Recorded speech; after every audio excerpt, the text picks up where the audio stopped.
我是小邓老师，我是小琴。小邓老师，自从我们好客之家电视学院节目播出后，好多观众朋友都感到好奇跟新鲜好玩呢。那今天我们节目要跟观众朋友们分享什么有趣的单元呢？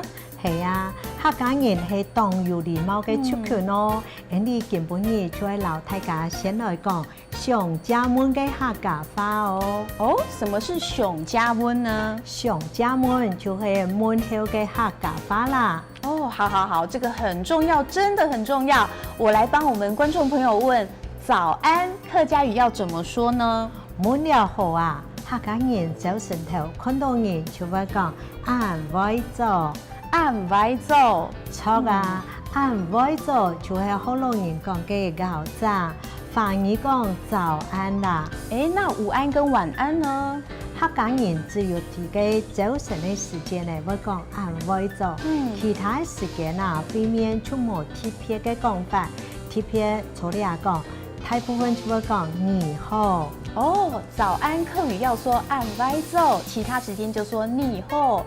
所謂民以食為天，那客語的吃早餐要怎麼說呢？哦，吃早餐啊，客家話就會講食早。哦，吃早餐叫吃早，那吃午餐呢？吃午餐啊，客家話就會講食煮。吃早餐客家話叫吃早，我能理解。那吃午餐，老師為什麼變成吃豬了呢？哈哈，講到呢邊，大家有知道你客家話當午啱冇？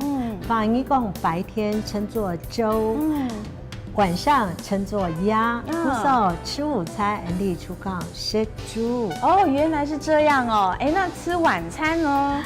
吃晚餐客家話就會講食鴨。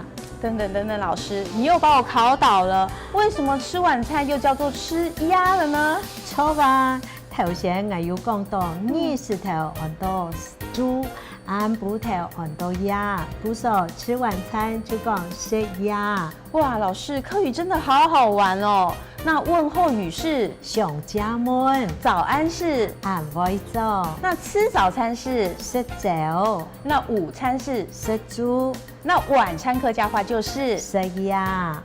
錯啊！你客家話真嘅當午啊，問候語你就會講上家門，早安係按位做，吃早餐係食早，午餐愛講食煮。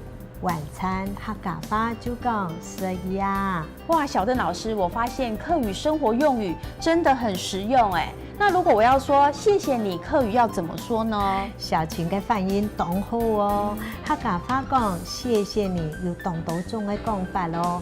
你最接聽到嘅就係講什麼你，苗栗帶地區就會講按字寫，南部嘅客家人就會講倒車，中部有的客家人就會講落辣。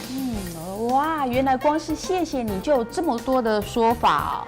係呀，離島人不乖啊，有的人就開玩笑講學客話時節講謝謝你啊，佢就講羨慕你看仔細，真的是無傷大雅，學客語的好方法哦。係呀，語言係溝通嘅工具，談嘅是最重要。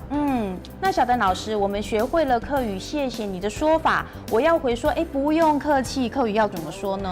哦，不用客氣，客家話就會講唔是客氣。哦，不用客氣，客家話就是唔是客氣。講定啊，然後好客之家。客家學堂基本嘢就講到呢咯，以下我嗱你觀眾朋友講真來了哦，真來了。